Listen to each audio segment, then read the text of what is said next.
निशांत जी, सबसे पहले तो मुझे जानना चाहूंगी कि जो पेंडेमिक हुआ था हमारा 2020 में कोविड का, और कोविड का बहुत ज्यादा बिजनेस में इफेक्ट हुआ है, सब जगह पे इम्पैक्ट हुआ है, तो इमिग्रेशन डिपार्टमेंट तब कैसे चला था और आप पे क्या इम्पैक्ट आया और क्या आपने स्ट्रगल किया उसमें? जस्ट एन एग्जाम्पल, मान लो कि कोविड टाइम पे ऐसा कुछ हुआ था कि स्टूडेंट्स नहीं आ पा रहे हैं, बट जो पार्टनर थे जो यहाँ पे ऑलरेडी आ चुके हैं और उनके वीज़ा वहाँ पे ऑलरेडी लगे हुए हैं, तो उन पे क्या इम्पैक्ट था? वो पार्टनर यहाँ पे आ चुके हैं कि पार्टनर वीज़ा का प्रोसेस क्या रहा उसमें? बट लोग ऑस्ट्रेलिया, कनाडा, यूके प्रीफर नहीं कर रहे हैं, उसका एक रीज़न बताओ क्यों ऐसा हो रहा है वहाँ? आपके पास कोई ऐसा सिनारियो आया है जो आप इस टाइम पे, अगर वीज़ा की बात करें, जो रिफ्यूज़ल की बात कर ही रहे हैं हम, तो ऐसा कोई सिनारियो आया है कि आपके थ्रू कोई वीज़ा लगा हो और वो बंदा गायब हो गया हो और डिपार्टमेंट आपके पीछे आई हो? जस्ट एन एग्जाम्पल, अब मुझे जाना है यहाँ से यूएस या अदर कंट्रीज, सो कई सारे क्वेश्चंस ऐसे भी आते हैं कि जैसे पेरेंट्स आ गए, मेरी पेरेंट्स आ गए, but they are not permanent resident here, but they want to travel to US to see my family members over there और समवन एल्स, तो वो यहाँ से कैसे अप्लाई करेंगे और यहाँ से कैसे जाएंगे और what are the process they have to follow? I will ask you, अगर if you want to give any of the tips, क्योंकि अभी तो जैसे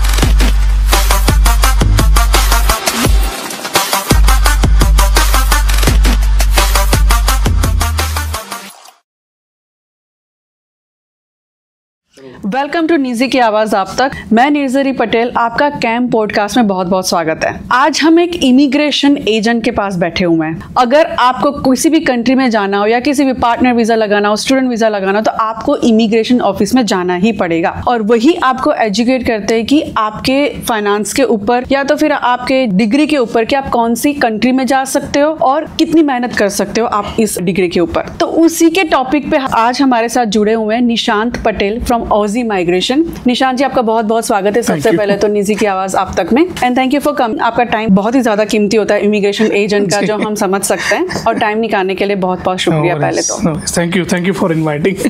थैंक यू।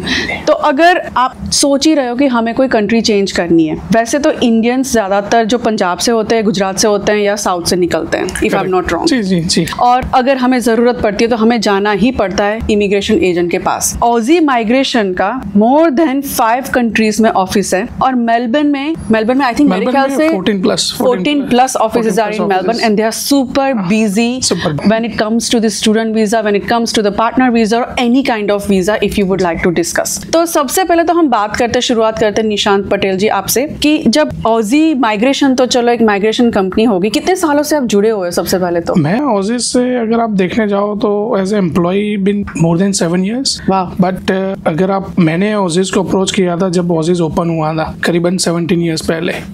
मेरे खुद के 485 ग्रेजुएट वीजा के लिए, तो तब से मैं उनको जानता था।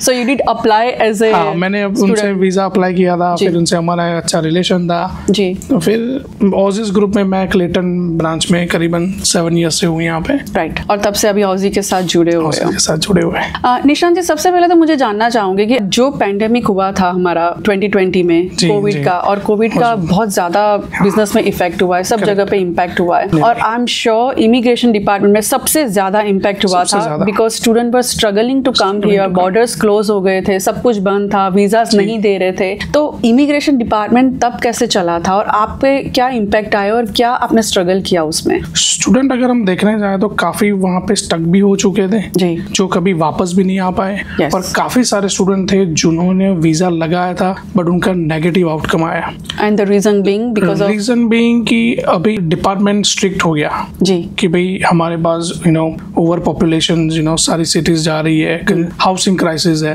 तो उसकी वजह से उन्होंने स्टूडेंट को यहाँ पे आने नहीं दिया। तो धीरे धीरे उसकी अब इफेक्ट दिखने लगी है ऑस्ट्रेलियन बिजनेसेस को भी, कि भाई they are not able to find good employees Yes. Universities are they cutting down their courses, और वहाँ पे जॉब्स कट्स भी हो रहे हैं टीचर्स के। और आई थिंक काफी यूनिवर्सिटीज भी उस मतलब during that time shut down भी हुए हैं। करेक्ट। सबसे ज्यादा इम्पैक्ट हुआ रीजनल ऑस्ट्रेलिया जी। हाँ, और अगर हम ऑस्ट्रेलिया की बात करें तो जो मेजर दो स्टेट है विक्टोरिया एंड NSW, सबसे ज्यादा हिट वो हुए हैं स्टूडेंट नहीं आने की वजह से।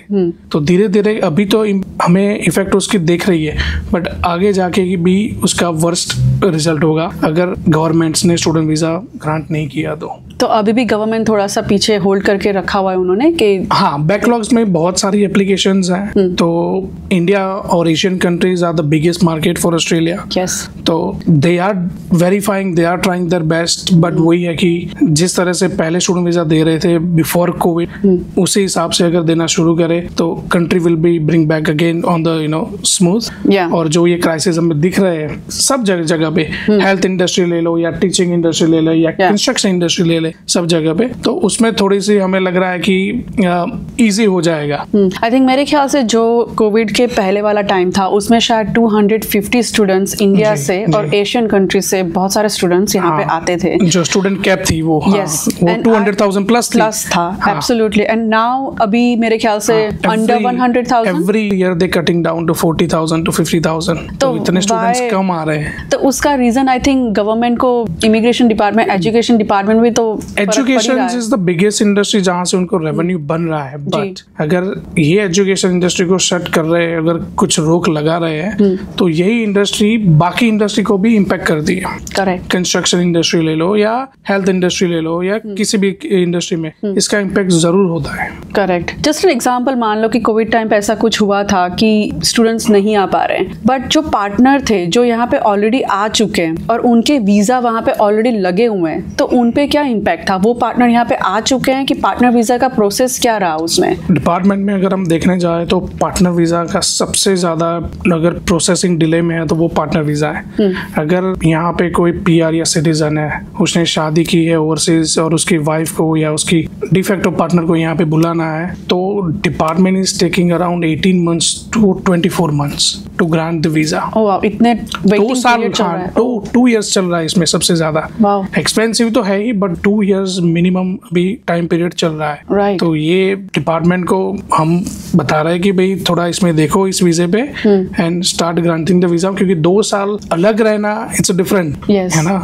It impacts many things. Of course relationship में भी इम्पैक्ट आता है एंड फाइनेंशियली भी इम्पैक्ट होता है। बट अगर ये 2 साल का गैप लेके चले निशांत जी, तो आई थिंक जो स्टूडेंट्स अभी सोच रहे हैं कि we are not coming to Australia और we are not going to Dubai, और sorry Dubai is the premium country right now, yes. But लोग ऑस्ट्रेलिया, कनाडा, यूके प्रीफर नहीं कर रहे हैं, उसका एक रीजन बताओ क्यों ऐसा हो रहा है वहाँ पे? इट्स जस्ट बिकॉज ऑफ कि जो यहाँ के सेटल लोग हैं वो अपोज उन्होंने स्टार्ट कर दिया है। जैसे अभी रिसेंटली जो रैली हुई थी कि मास माइग्रेशन गवर्नमेंट को बुलाए स्टॉप करो, उन्होंने बुलाया कि बॉर्डर्स थोड़ा स्ट्रिक्ट करो and let them allow the skilled student या स्किल्ड माइग्रेंट, जो कि they help building Australia stronger economies wise देख लो या किसी भी इंडस्ट्री सेक्टर में देख लो, तो दैट्स व्हाट दे डिमांडिंग। अब आगे गवर्नमेंट है तो do you know any insights of the government education department और एनीथिंग? नहीं जी, it's all politically bounded and we can't comment on them. Okay, तो आपको जो रूल्स एंड रेगुलेशन जो आते हैं जो मंथ बेसिस या डेली बेसिस पे आते होंगे, you have to follow this. We have to follow that, yes. Current trend पे अभी क्या चल रहा है उसके ऊपर ही हम जाते हैं। तो करंट में अगर देखा जाए निशांत जी, तो ऐसे बहुत सारे फैमिली मेंबर्स मैंने देखे जिनके बच्चे यहाँ पे हैं, मम्मी पापा देख के definitely get visa, but sisters, brothers या इमीडिएट फैमिली मेंबर्स को उनको वीजा रिफ्यूजल बहुत आए। वो हमने देखा कि फैमिली मेंबर्स के वीजा उन्होंने बहुत रिफ्यूजल हमने पास्ट 6-7 months में हमें देखे। डिपार्टमेंट ने क्या किया है कि यहाँ पे बहुत सारे फैमिली मेंबर्स यहाँ पे आए और उन्होंने दूसरे वीजा में उन्होंने कन्वर्ट कर दिया। जैसे कि विजिटर वीजा पे आए तो कोई किसी ने स्टूडेंट डाल दिया या किसी ने वर्क वीजा डाल दिया। सो डिपार्टमेंट चेक भी करता है कि how many visa has been granted, visit करने के बाद कितने लोग वापस भी गए। डिपार्टमेंट में ऑस्ट्रेलिया टू। हाँ, तो डिपार्टमेंट में एक सिस्टम है, दे कैन चेक। अच्छा। तो उसकी वजह से उन्होंने एक फैमिली वीजाज में 4 पिलर्स लेके आए कि अगर आप विजिटर वीजा लगा रहे हो तो आपकी फैमिली टाइज बैक होम होनी चाहिए, आपके एम्प्लॉयमेंट स्ट्रांग होने चाहिए, प्रॉपर्टीज होनी चाहिए और एम्प्लॉयमेंट स्ट्रांग होना चाहिए। अगर ये 4 चीजें आपकी स्ट्रांग है तब जाके आपके अप्रूवल के चांसेस बढ़ जाते हैं। वाह, तो ओके, तो अगर ये कुछ नया जानने को मिल रहा है कि ऑस्ट्रेलिया में अगर कोई एंट्री करता है वो एग्जिट नहीं करता तो वो जाता है कहाँ पे? वी डोंट नो, और people not able to find out, और immigration not able to find out. तो ये नंबर्स जब बढ़ जाते हैं ना तो तब फिर डिपार्टमेंट डबल चेक करती है कि नहीं, we have to put some tougher policies to maintain the visa integrity. And आपके पास कोई ऐसा सिनेरियो आया है जो आप इस टाइम पे अगर वीजा की बात करें, जो रिफ्यूजल की बात कर ही रहे हैं हम, तो ऐसा कोई सिनेरियो आया है कि आपके थ्रू कोई वीजा लगा हो और वो बंदा गायब हो गया हो and you don't know what is happening और डिपार्टमेंट आपके पीछे आई हो? नहीं, ऐसा अभी तक तो नहीं हुआ। जैसे कि हमारा काम है कि हमने जिसने भी कांटेक्ट दिया हमने वीजा लॉन्च भी किया, वीजा ग्रांट हुआ, वीजा ग्रांट के बाद वो बंदा कब आता है, कहाँ जाता है, वी डोंट इन्वॉल्व। ओके। हाँ, तो रही बात जैसे पेरेंट्स की, पेरेंट्स आ सकते हैं तो parents visa are nowadays 3 years का लगता है अगर if I am not wrong. Correct, yes. Visitor visa का जो प्रोसेसिंग जो लिमिट है वो 3 इयर्स है। उसमें भी 2 चीजें, या तो शॉर्ट टर्म देते हैं वो 3 मंथ्स एंट्री, या लॉन्ग टर्म देते हैं 12 months stay in your last 18 months. How do you calculate the 12 months? क्योंकि वो सारा कंफ्यूजिंग है सबके लिए कि कैसे कैलकुलेट किया जाए। तो मानो कि किसी का भी वीजा ग्रांट हुआ 2 महीने पहले, अगर वो पेरेंट्स आज एंटर हो रहे तो आज से उनका 12 मंथ स्टार्ट होता है। So they can completely stay on the day they arrive, 12 months Australia में रहे, और फिर जब भी वो कंट्री छोड़ते तो 6 महीने उनको बाहर रहना है, फिर जाके उनको एंट्री मारनी है ऑस्ट्रेलिया में, तो they can stay another 12 months and they can go to anywhere out of Australia. They can go anywhere. दूसरा एक चीज इसमें बहुत सा है कि फैमिली वीजा में बोलते हैं कि 3 साल का वीजा रखा है, तो अगर हम लास्ट मंथ में अगर आ जाता है तो क्या हम रह सकते हैं चाहे वीजा एक्सपायर हो रहा है? तो उसका आंसर है यस। ओके। अगर आपने 6 महीने ऑलरेडी बाहर स्पेंड किए हुए हैं और अगर आपके पास वीजा है जिसमें भी 1 महीना या 15 दिन या लास्ट डे बाकी है, अगर आप ऑस्ट्रेलिया में एंट्री कर लेते हो तो you can stay another 12 months. Okay, so ये एक अनदर 12 मंथ्स का चांस मिल जाता है। यस, ठीक है। ओके, तो ये इन्फॉर्मेशन आप ऑजी, ऑफ कोर्स ऑजी की वेबसाइट पे तो होगी, but when you go in person, one on one person जाके आप मिल सकते हो, तो we can able to give you किसी भी ऑफिस में चले जाओ ऑजिस ग्रुप की, they able to help you out with student visa से लेके विजिटर वीजा से लेके पार्टनर वीजा से लेके एम्प्लॉयज और स्पॉन्सर वीजा से लेके करीबन 60+ माइग्रेशन एजेंट्स है हमारे ऑजिस ग्रुप में, which is one of the biggest. Yes, in Australia भी जाओ and they very well experienced, well trained हमारा agents, and they able to guide you in a proper way. Thank you Nishan ji. और जो just an example, अब मुझे जाना है यहाँ से यूएस या अदर कंट्रीज, सो कई सारे क्वेश्चंस ऐसे भी आते हैं कि जैसे पेरेंट्स आ गए, मेरे पेरेंट्स आ गए, but they are not permanent resident here, but they want to travel to US to see my family members over there और समवन एल्स, तो वो यहाँ से कैसे अप्लाई करेंगे और यहाँ से कैसे जाएंगे, और what are the process they have to follow? What we have seen अभी तक, I think they are bringing a new rules, US government, कि if your usual country of residence चाहे इंडिया है तो you have to ask for the visa from the India only. Okay, हमने खुद के हमारे फैमिली मेंबर्स और parents के वीजा यहाँ पे पहले अप्लाई किए थे।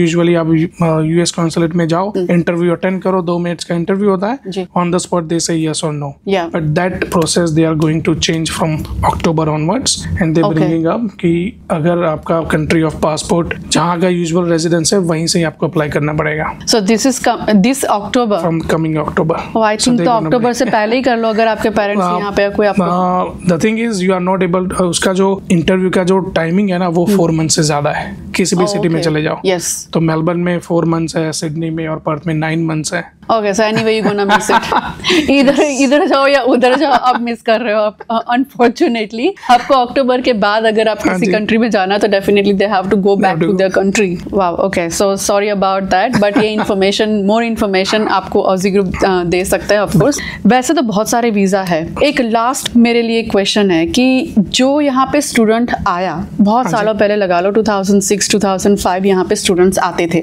जी, फॉर सम रीजन इमिग्रेशन जब एजेंट होते थे, I am not talking about any particular immigration agent, but that has happened to many students कि गलत इन्फॉर्मेशन दी जाती थी, एंड ऑफ कोर्स कोई अलग सा कोर्स ही चेंज करवा देते थे, and they were not able to get the PR because that particular course was not in the MODL, PR list में नहीं था, राइट। तो ऐसी सिचुएशन में जब उनके पास पीआर भी नहीं था, या तो फिर कोई वीजा भी आप ले नहीं सकते, because once you finish your your student visa जो 2 साल का होता था या 3 साल का होता था, once you finish it you have to go back to your country, if you not getting any visa. इस सिनारियो में अगर स्टूडेंट्स MRT के लिए अप्लाई कर रहा है and they not winning the case और समथिंग हैपन और what God knows what is happening in the education department और इमिग्रेशन डिपार्टमेंट जो भी है, बट उनके लिए यहाँ पे जब केस चलेगा या पता नहीं क्या होने वाला है, what are the scenario for दो स्टूडेंट जो अभी भी स्टक है इस सिचुएशन में कि PR नहीं मिल रही पिछले 15-16 साल से। तो अगर मैं उनको 2 ही चीज बोलूंगा कि अगर 15-16 साल में अगर ऑस्ट्रेलिया में रह के अगर आपने किसी चीज में एक्सपीरियंस गेन किया है या कोई ऐसा शॉर्ट कोर्स किया है जिसके थ्रू अगर आपका एम्प्लॉयर रेडी है स्पॉन्सरशिप के लिए, तो आप एक रास्ता ये दे सकते हो। अगर नहीं किया है, अगर आपकी फाइल अभी भी प्रोसेस में है, तो ऐसा कुछ स्टडी करो, ऐसी कोई स्किल्स गेन करो ताकि वो आगे आपको वीजास एट ऑल देन मतलब वो अनलॉफुली रहे। मतलब ऐसे कोई सिनेरियो होता भी है यहाँ पे? बहुत कम होता है ऐसे, बहुत से केसेस हमारे पास ऐसे तो नहीं आए कि भाई हम 5-6 साल से अनलॉफुल रहे, क्योंकि ऑस्ट्रेलिया एक छोटी सी कंट्री है, राइट? कहीं पे भी जाते हो it's very easy to track down, जहाँ से आपका बैंक से लेके टैक्स से लेके मेडिकल से लेके सब कुछ कनेक्टेड है। तो it's very hard to live in this country for that many years without any status. True. So in this scenario they can go to your employer, they can come and we can find out कि उनका क्या कैसे आए थे, कौन सा study किया, क्योंकि कुछ केसेस में ऐसा होता है कि वो एलिजिबल हो जाते हैं। अच्छा, उनको नहीं पता होता है। जैसे हमारे पास थे कि कुछ क्लाइंट्स ऐसे ही उनकी फाइल ART पे, जैसे अभी तो ART बोले, पहले MRT थी, तो उसी दौरान उन्होंने शेफ का या ग्लेजिंग का एक्सपीरियंस गेन किया था 6-6 साल तक। अब डेफिनेटली अब वो जो एक्सपीरियंस है वो एम्प्लॉयर स्पॉन्सर कैटेगरी में हम देखने जाए तो बहुत इंपॉर्टेंट है जी। तो उसकी वजह से उन्होंने परमानेंट रेजिडेंसी उनके थ्रू भी हासिल कर दी है, राइट? तो there are couple of case by cases. Yes, okay, yes. तो होल लूप तो है, कहीं भी कोई भी इंडस्ट्री में चले जाओ, कहीं पे भी निकल सकता है रास्ता। Okay, so they are the doctors for this, of course. नहीं, but I will ask you, अगर if you want to give any of the tips, क्योंकि अभी तो जैसे I'm sure कि पेंटिंग का अभी ज्यादा चल रहा है, कंस्ट्रक्शन इंडस्ट्री कभी हॉट फेवरेट है। मैं सबको यही राय दूंगा कि अगर आप जो फील्ड में स्टडी करने आए हो उसी फील्ड में जुड़े रहे, उसी फील्ड में काम करें।